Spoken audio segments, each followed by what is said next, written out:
Hi everyone and welcome to The Spectrum. I'm your host Ronan Beckerman and this is session number 5. And this week I'm joined by Alex York and Iain Banks from Recent Spaces in London. In this session we discuss their formation story and approach to making visuals for their clients. Recent Spaces has a remarkable body of work and we dive into the why they are in the Archviz biz, how they do it and what makes them stand out. This session is sponsored by Quixel, the makers of Megascans. Quixel is on a mission to scan the world, offering us an all-encompassing library that we've dreamed for so long. You've heard the story by Quixel founder Teddy Bergsman in session number 3. If you didn't yet, you should. Visit the Megascans library by clicking on their link or banner in the show notes and explore their full environment packs and individual assets you can use on your next project. Here we go everyone, session number 5 with Recent Spaces. Let's roll.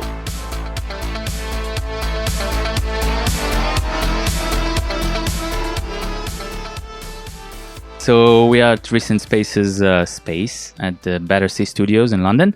And to get started, I would really love for each one of you to tell us a little bit about your background and how you started with architecture visualization. With you specifically, Alex, I know you didn't start with architecture. It was computer animation.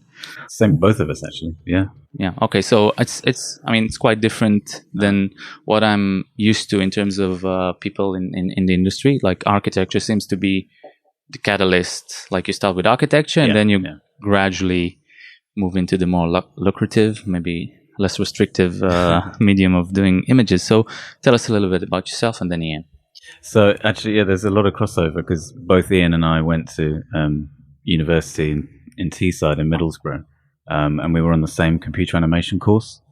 I think that was back in early 2000s. Yeah, and we kind of knew of each other there, but not very well. And then when I left uni, my background therefore was obviously in animation, and rather than I'd recognized quite early on that I was quite impatient, and I just didn't have the patience for rigging and character animation where it took a huge amount of time before you could get a really nice result.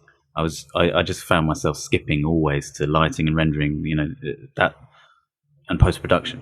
And so for my final year project, I remember distinctly thinking, like, how can I get away with not having to do characters in what is basically like an animation degree? So I decided to do an architectural visualization. At that time, I had no idea that there was even an architectural visualization industry. I didn't know you could do it as a job. I didn't know it was a thing you could do professionally. I just stumbled into it really completely by accident. I ended up working with my uncle's design for a school in Bristol, where I recreated a few of the spaces from that built project, along with the Tadao Ando, Naoshima Gallery image, which I did. That was an image that got noticed, and I got my first job. On CG Talk, right? Yeah, CG Talk. And one of the guys there, one of the moderators, Raphael Fragapani. I can't remember. I'm not sure where he is these days. But he spotted it and plugged it on the front page. And in those days, if you got on the front page of CG Talk, you got a job. I don't know if it's like that anymore. But I was very lucky. It was the right place at the right time, and that's how I got into the industry. I got a job at Hayes Davidson, and then that was it. Okay. Iain was there already, or was it before? I was, we're at Hayes Davidson? Yeah. No, Alex started there before I started. But like Alex said, both of us went to university together and studied animation, which is what kind of field I wanted to get into when I, was working full time in London. It wasn't necessarily architectural visualization. I wanted to do films and animation and games and so on. But my first experience with architectural visualization was probably in my summers during university. I worked for a small architectural visualization company in Northern Ireland. During the breaks, it was just kind of like the closest thing to 3D I could do when I went home during the summer. And that was my first steps into it, really. It was interesting. It was a very small company. It was only a couple of employees, but it was great to get that experience before I graduated university. But then once I did, my first job out of university was in a computer games company working in Croydon in South London. But it was a great sort of start into the industry, really, because it really taught me how to optimize models and really be really efficient with 3D modeling and texturing and so on.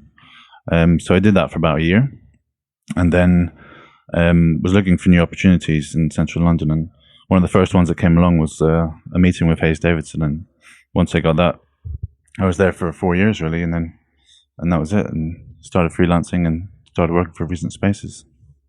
Okay, so the transition to doing architecture visualization, how was it like? I mean, did it start, like you say, by accident, by looking for something to do, or being frustrated with what you did, and gradually growed into something you really like to do? How was it like for you, Alex? It was a very rapid thing. I mean, like I said earlier, for me, the pathway to get from nothing to a fully animated scene with people and all the rest of it was huge.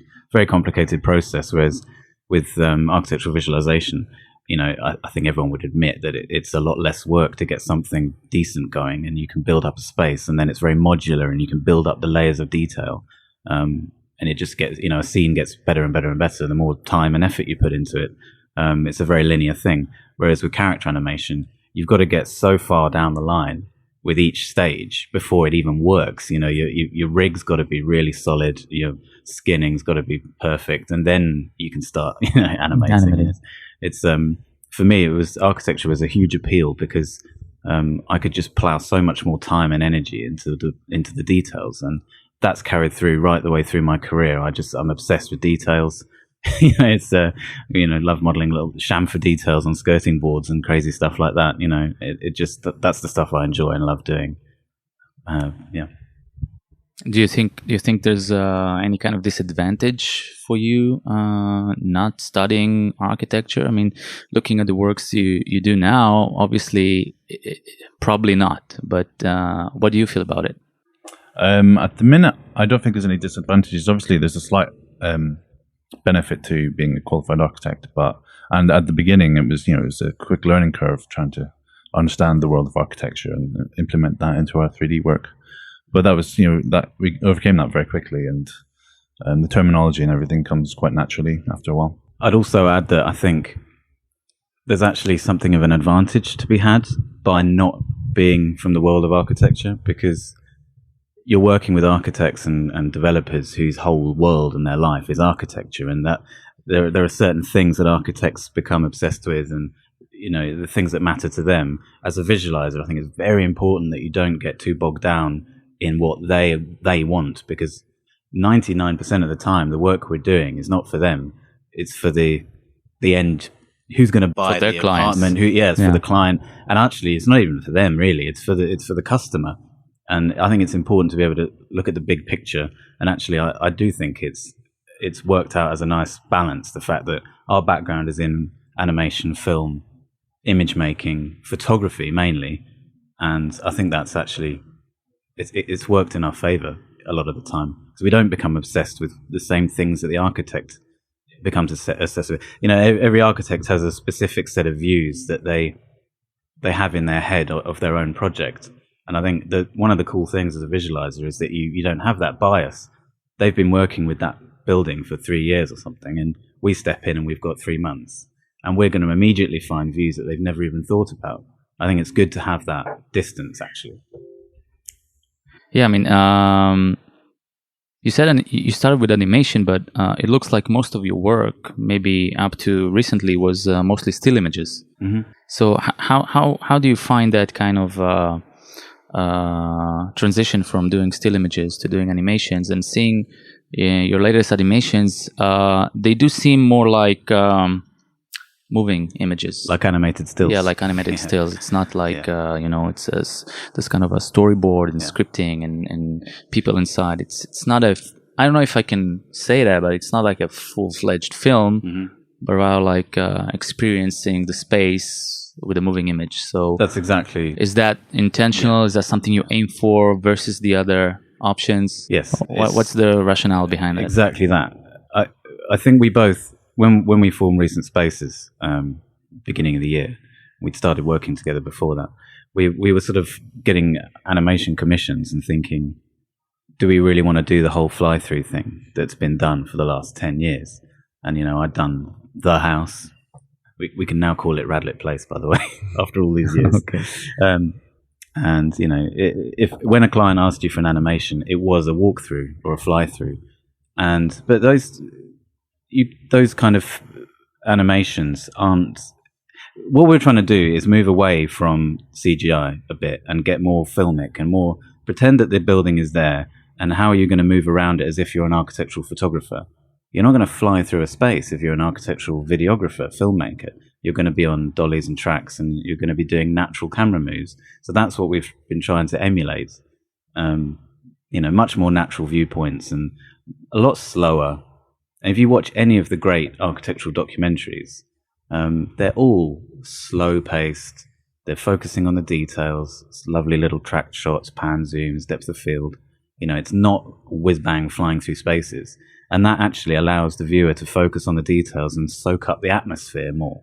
And that helps to sell it. So actually, it's something that we much prefer doing, and our clients much prefer the end result. And obviously, frankly, it's a lot more straightforward than trying to plan, hugely complicated twisting camera paths through big spaces. Yeah, obviously. How would you describe your shared experience at Hayes Davidson before you decided to partner up and form Recent Spaces? The transition from being an employee in a big studio, one of the first studios actually in this business, and then going on your own path. I think it was quite natural. I mean, we were both quite young in our career then, so we were experiencing everything for the first time almost. But that's where we sort of learned the tools of our trade there, and spent a decent amount of time. I think Alex was there for 3 or 4 years, and I was around for the same time, and then again freelance there for a bit.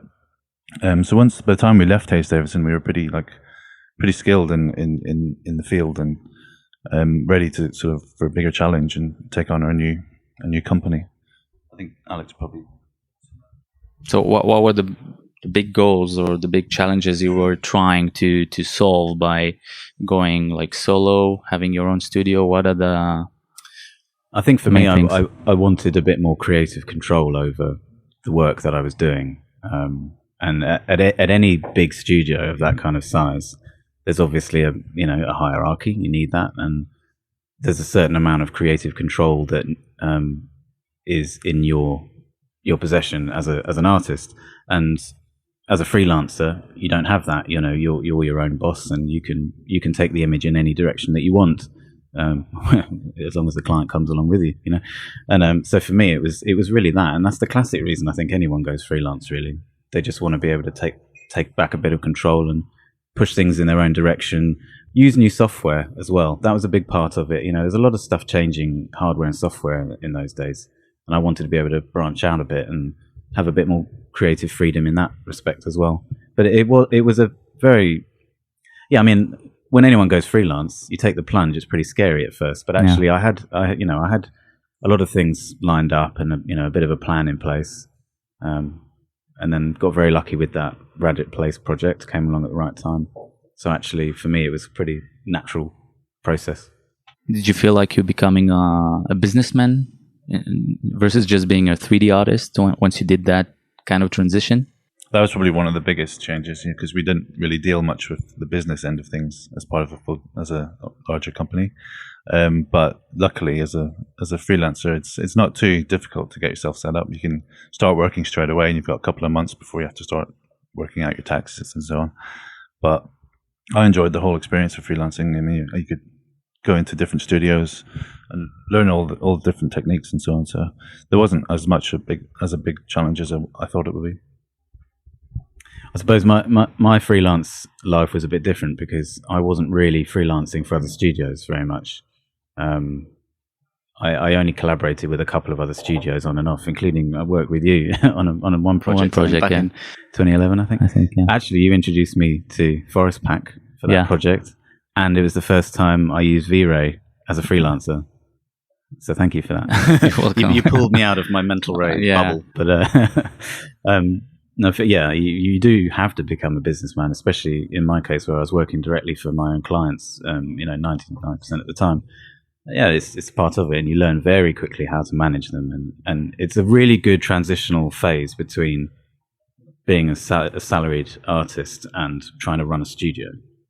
You know, not many people go from one of those to the other. Working for clients on your own in between is a good way of learning the ropes, really. Yeah. A little bit of a challenge question. Say we're in an elevator or a lift, the way you call it here, and there's this dream client with you in the elevator. You have only 30 seconds to get his full attention. So what would be your elevator pitch for him? If we had our VR goggles with him, I'd probably just give him those, put it on his head and say, have a look at this. Yeah, I mean, you're not the first to try to escape this one with the visual excuse, but I mean, if you had to put it in words and you have 30 seconds to convey what it is that you do, what would you say? I'd say we try very hard to produce images that are not just accurate and detailed, but are really beautiful in a kind of classy and understated way. We're not going for the kind of whiz-bang, flashy hero type images that are not really as popular a lot of the time. And we put an awful lot of time and effort into the details, and that allows us to produce a much wider range of content, including VR, which not many studios are doing, even now after it's been around now for a good year. Not many studios are offering it at a particularly high level, anyway, that I can see. And we are able to do that because of the way we work, where we model the whole environment. And there are not many studios doing that. Right. I mean, your early work used to be quite Photoshop intensive, if I remember correctly. I mean, you even mentioned it to me directly that you do a lot of layering and a lot of editing, post-production, and now the work is fully shifted to be almost fully 3D. You're using Corona now versus V-Ray. And so, I mean, that transition for you, I think for Iain was probably more natural. I think you've been doing pure 3D even from the get-go, right? Well, only the last few years, really. I was doing a lot of Photoshop work to begin with as well. Maybe back then I would do as much as possible in the 3D world, but back then I would like to get a result very, very quickly. So it'd be a very, very rough result in Max to get myself to a point where I know where the image is heading. And then depending on the length of the project, I'd choose between whether I stop rendering and start painting in Photoshop. And more recently, that's become probably about 90% of the time is in Max, getting a nice result, and maybe even less than 10% in post. And that's something that's like we're loving at the minute. It just makes our workflow much quicker, much more straightforward. And so your approach is to do everything in 3D. Yeah. Okay, like building everything and to be able to explore the scene, find views you probably wouldn't have if you just focused on. Yeah, I mean, what the client would traditionally, in the past, you would be commissioned to produce a specific view from a space, and so anything behind you would just be a big empty room.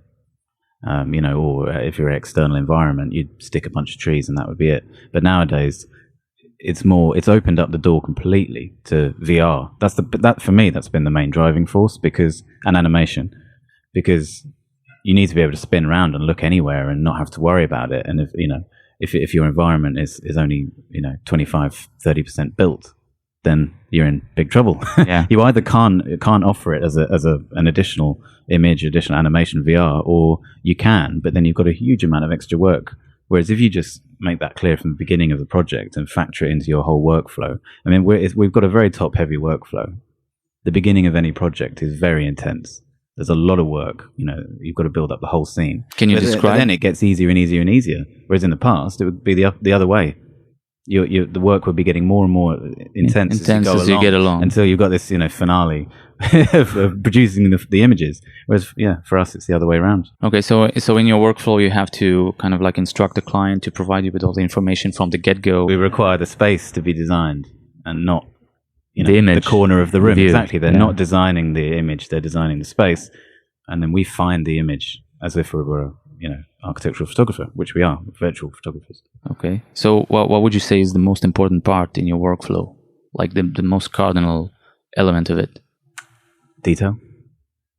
Definitely. Like getting the tiniest details right. In the past it's not just about getting away with not chamfering the edge of your table. You just, until recently, you just wouldn't even do it. It wasn't deemed necessary. No one thought to do it. And then, 5-6 years ago, it started to be done rarely, and now it's just commonplace.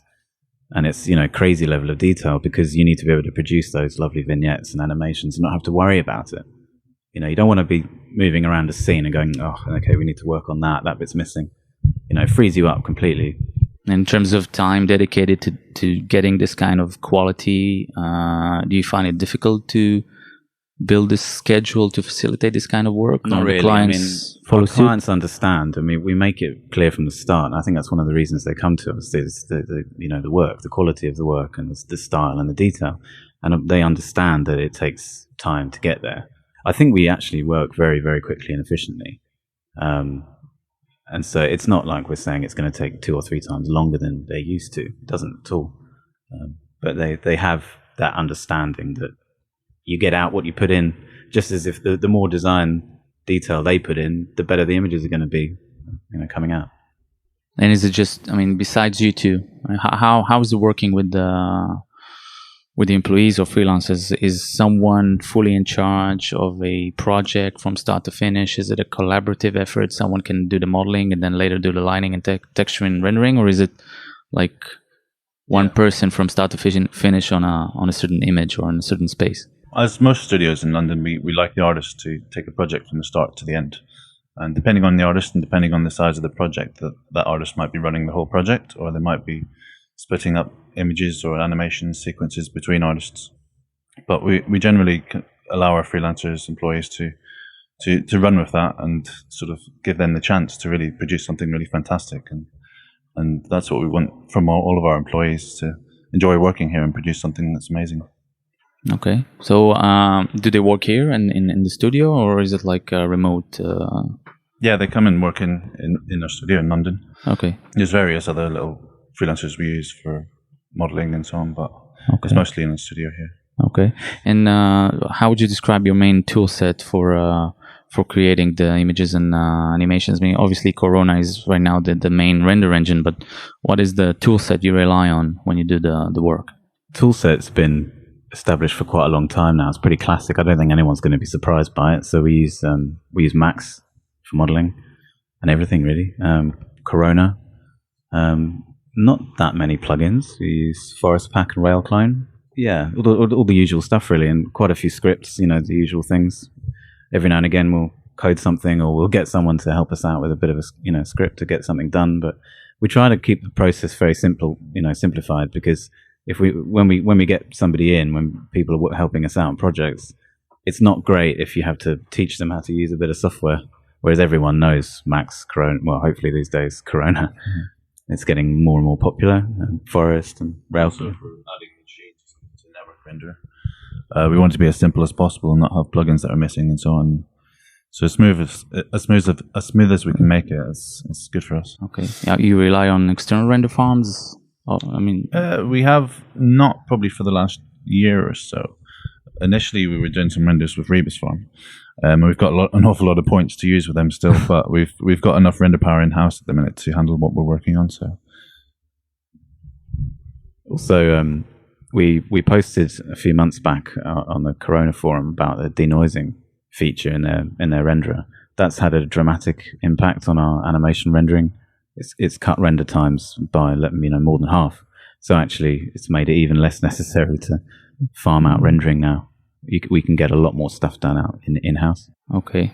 Was that one of the main reasons? You used V-Ray before that, right?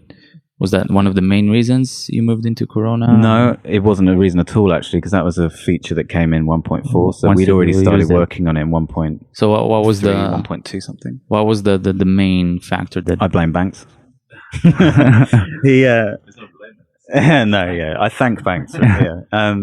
So he came in with the Corona render engine into the mix. We started working together here last summer, and we were collaborating every now and again on projects, and I was starting a really nice new project, a lovely set of interiors, Seaford Court.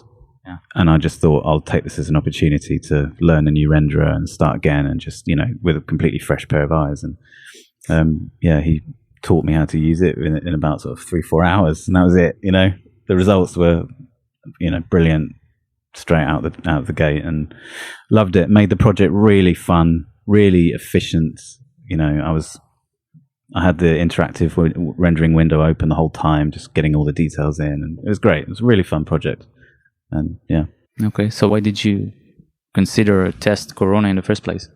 Well, I was using V-Ray at the time, like everyone, but I was using Mentor for a long time, then switched to V-Ray, and I was never really 100% comfortable with it. I was good with it, but I was looking for something else. And around the time, I was also testing Mentor's iRay, which was really good. It was really good results, but it was also GPU based and so on, and the machines around then weren't quite as good to be able to handle that kind of rendering. And then along came Corona, which was all CPU based. Machines had matured so that they could handle those kind of renders overnight, even quicker than that.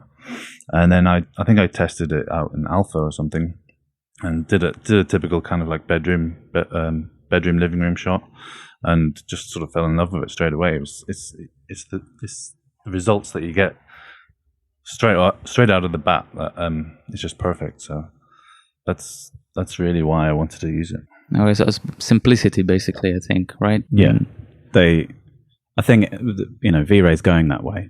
I think Vlado and everyone else have realised that the industry is a bit fed up with dealing with sample settings. We're artists and photographers. We're not technicians. Exactly. Yeah. Well, we are. We have had to for years, and now everyone's kind of a bit fed up with that. We want to put our time and energy and passion into what matters. Lovely images and animations, and I think that's the main reason actually why the standard of work's gone up crazy high in the last few years, because of renderers like Corona and all the research that's going into those. This session is sponsored by Access Design, the makers of Anima, the all-in-one crowd management tool developed to make the process of adding 3D people to your still images and animations fast and easy. Find out more about Anima and their 3D people library by clicking on their link or banner in the show notes.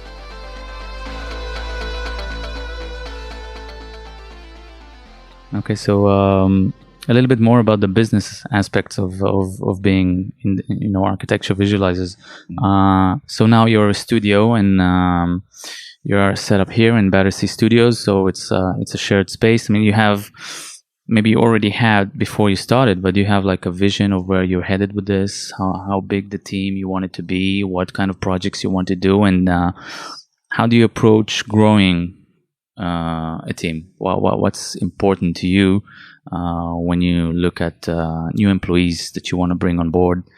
Any kind of special skills, special attitude that you're looking for? So I think we're always, when we get somebody in, we're always looking for them to have a very strong sense of detail in their work. There's a lot of people that produce lovely images, but when you look closely in the details, they just don't hold up. So that's a requirement. And I think a real sense of photographic skill and quality, knowledge of photography. We bang on about this all the time to anyone who asks, but photography is so important to our work, the inspiration for what we do, reference, what we're trying to achieve. So I think having knowledge and passion and interest in photography is really important. I don't know if you've got anything to add. I think the photography element's really, really important, but they don't necessarily have to have all of the technical skills right away. But if we see in a portfolio that they've got good creative skills, photography wise, or maybe painting or something like that, composition skills is really good. And then when they do work for us, we just sort of want them to really be enjoying the projects they're working on. Not rushed, give them enough time to experiment and really sort of push the quality in the work they're doing and really have a good life-work balance. Our life and work balance was something you mentioned in our interview way back. You said that family comes first, and so I've had 2 kids since then. Yeah, yeah. No, same for me. I mean, I have 3 kids now, and I used to work nights and I used to work weekends, and gradually just decided that I'm not going to do that anymore. And recently partnered up with Emmanuel, which is a religious guy, so it's not even it's not even an option, where we just don't work on weekends. Period. So, how big of a thing is it for you guys, and how do you I assume clients push and try to kind of like get the work done faster, maybe even if it means you work overnight and weekends. So how do you keep that? We've never worked overnight. So it was never an issue. I can't remember us working late or on a weekend once. Maybe 1 or 2 hours over what we'd normally work, but never really overnights or all weekend kind of jobs. Okay. We try and avoid that as much as possible. It's part of the planning of a project. We kind of like foresee exactly how long we need for a project, and when we feel like it's maybe going to take extra time, we sort of... So you raise a flag with the client and tell them that the deadline has to be pushed and that things are... I think it's very important to set the parameters at the beginning of a project so the client knows that you're not going to be picking up the phone at 8 p.m. You know, you're with your kids, you're having dinner, whatever. You know, that it is more important. I'm sure it's more important to them as well, really. Every now and again, I think you need to remind them. But no, I mean, we just have a really good relationship with our clients. I think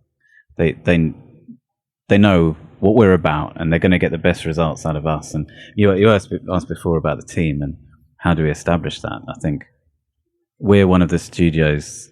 There are a few now that are known for being quite relaxed and quite chilled out, and our studio environment's very relaxed, and it's all about gathering reference and chatting through what we're going to do, and it's quite collaborative. Whereas I think there are in the past, maybe there was a bit more sort of a hierarchical structure in a studio, which it doesn't work for us. It works for some, it's great, but it doesn't really work for us. Like Iain said, we want the artists to really own the project, own their images, and I think a big part of that is for them to be happy and relaxed and to have time off, and yeah. Okay, and what about education or learning as part of a studio? Do you have some kind of structure or ideas about that? I mean, in terms of self-betterment. Well, obviously, I've just mentioned that reference is really important. So we've got lots of books, and we always every time someone's starting an image, we always try and gather loads of reference so that we can try and get influenced and inspired by that. But we go on photography shoots just for fun. Go out. What do you feel about the role of the architectural photographer versus the role of the architecture visualizer? I mean, there's a little bit of a talk. I've been in a conference in Barcelona recently. Those guys there try to group up and form some kind of association for Archviz people. So it starts in Spain, but it might expand beyond that. And there was this kind of discussion about how it's given that copyright and credit is for photographers is something that it's ironclad. I mean, it's not open for discussion, and they even get paid for reuse of images. So if it's posted like online, it's one thing. If it's printed, if it's on TV, then there's additional fees involved. So their position is much more established, and they have this kind of prestige and place within the architecture industry that we as architecture visualizers don't have it maybe yet. I mean, some told me that maybe it's frowned upon for an architect to abandon his architecture practice and do images. So how is that versus being a photographer? So what's your view on that?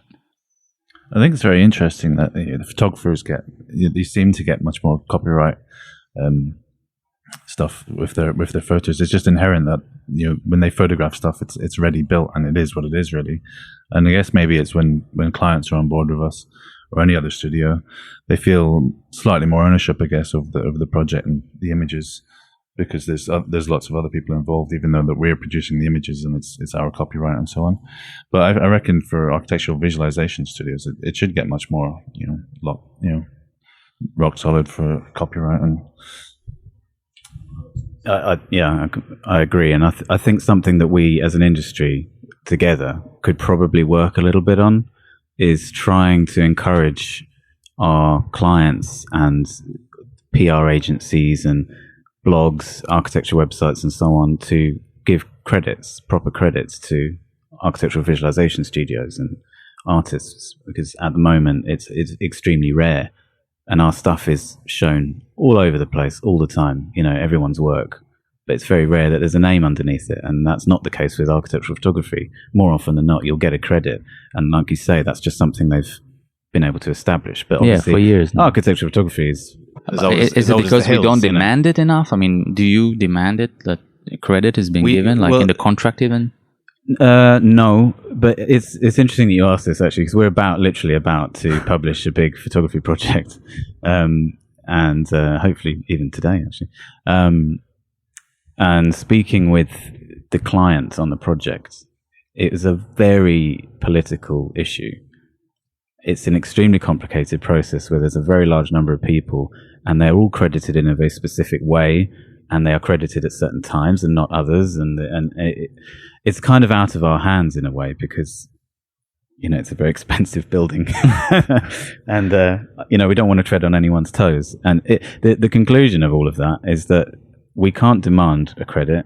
We can ask, and then if it's done, it has to be written in a certain way.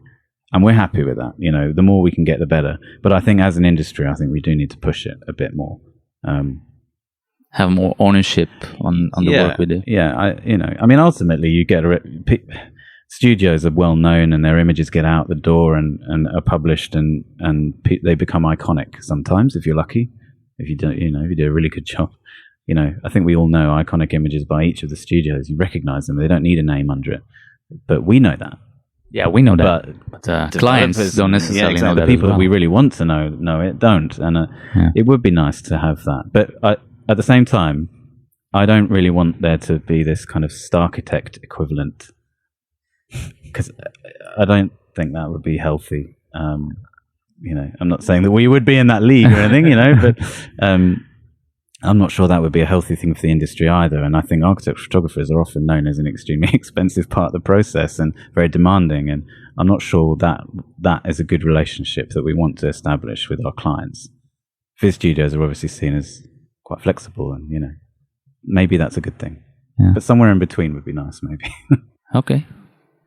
So talking a little bit about the London scene.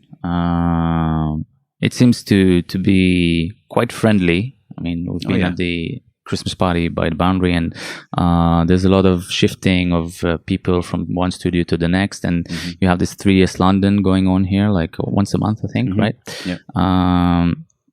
So, I mean, what's it like? I mean, how would you describe this kind of like London ArchViz community? How close are people? Super close. Collaborations going on. I mean, for me, it's quite different. I mean, that's not the case in Israel, and I'm not too familiar with other places. But it would be really interesting to know why is that happening here? I mean, is it the pub after the work? And I mean, drinking. I mean, is drinking the main driving force? It could be, yeah.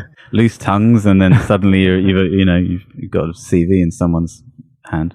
No, I think, like you said, there's a lot of industry events going on. People, the fact is that we're all mates. Everyone knows each other as friends first and foremost, I think, really, and then we become colleagues, employees. Studios pop up and rename and open up somewhere else again a few years down the line, and people do like to move between the studios, and I think that's a great thing. It's not really how it used to be. But in recent years, it's become more and more like that. And I think that's a really good thing. The industry is a lot more flexible and open now. At the same time, there is obviously, you need to retain a certain amount of loyalty and try and build something up so that, there's a balance there. But yeah. Yeah. Okay. So let's talk a little about stuff that you might be testing right now. I mean, obviously you use a certain tool set, and you mentioned VR and how you think it's something you should do more, and maybe clients are more demanding. What do you think is going to be the next thing, and what maybe you're already testing right now? I've seen that you've posted this tool on your website. I forgot the name. Fluid image tool. Yeah. So obviously, I mean, that's all you. I mean, you're experimenting and developing this thing. So what's the driving force behind that, and what are you expecting that's going to be like in 5 years from now in terms of VR, real time? At the moment, we're like all the other studios, we're testing VR.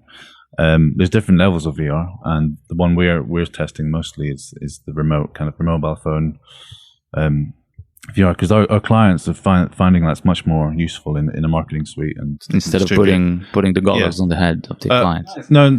So we put the goggles on, but it's not connected to a powerful machine. Okay. So that can be distributed anywhere. You could have it at home, and then someone could download the app and try it out in their living room.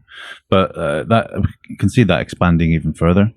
On top of that, there's the Oculus Rift and so on, which just demands a bit more input throughout the project to get anywhere near sort of a finished Corona image. Over the years, within 5 years, that's going to grow and grow and grow, and maybe in 5 years that'll be super fantastic. But maybe over the next few years we'll start experimenting with the real time VR a bit more. But yes, the fluid image tool is something we've just pretty much come up with the last couple of months. It's really Alex's sort of baby, so let him. So what was the idea behind it? I mean, what kind of need you created it to solve? I can't remember as a specific moment, but I do remember just generally being a little bit frustrated with you've got images. They're obviously static. They're passive things. You've done it, and there it is up on the screen, and people can look at it.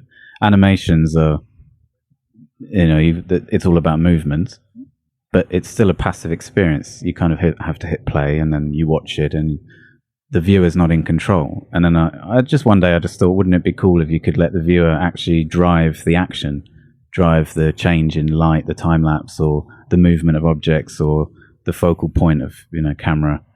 And so I just thought, let's do it. Let's make it. And then there's a lot of work went into it. A lot of work. Similar online, could we? So we thought find as close as we could online and then expand on that. Yeah, I mean, the concept has been around for a while. You've seen it on 3D model websites and so on, where you can spin around a model, but it's usually only about 10, 15 frames, and you're only spinning around in one axis. Yeah, on like a turntable. It just looks a bit crap.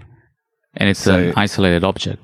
Yeah. Here you have a full-fledged scene. Well, you can have literally anything you like. Yeah, you can do time lapses. You can have doors opening and closing. You can change the focal point, depth of field. You can be flying through a space. You can be exploding a product. I mean, we're pushing this out now to way wider than the architectural visualization industry. You got feedback already on it from clients? I mean, we've had some amazing feedback. I mean, anyone we've shown it to sees the potential. We've had a lot of architectural visualizers ask, can we have this as well and stick it on our website? So we're just kind of polishing it all off now and finalizing how we're going to roll it out. But it's really cool, and we'd love for people to try it out and just give us feedback, let us know what they think of it. And it works on tablets as well, and iPhones. That's the other thing. It's those turntable things have never worked on touch, and right now it's all about touch. Everything's about touch. Tablets and smartphones, even your TV, whatever. So the idea is to be as interactive as possible. Cool. Okay, so to wrap it up, I mean, you're hiring currently. You're looking for talented people for the studio. We're always looking for talented people. Okay, yeah. So how someone who's looking to work at your studio find you? What he needs to do to capture your attention? What would be the best way to get in? Just send through some lovely images, animations. Send over your stuff. Email it over, or come and say hi at 3DS London or wherever. Just take a look at your portfolio and kind of compare it to the kind of stuffs we're doing. And if it's that kind of aesthetic and composition and stuff, those are the things we're looking for. And obviously a good skills in Corona is really benefit, because that's all we use at the minute in the studio. And then, just be, if you're in London, then just come and see us at 3DS London or something and have a chat and see where it goes from there. Cool.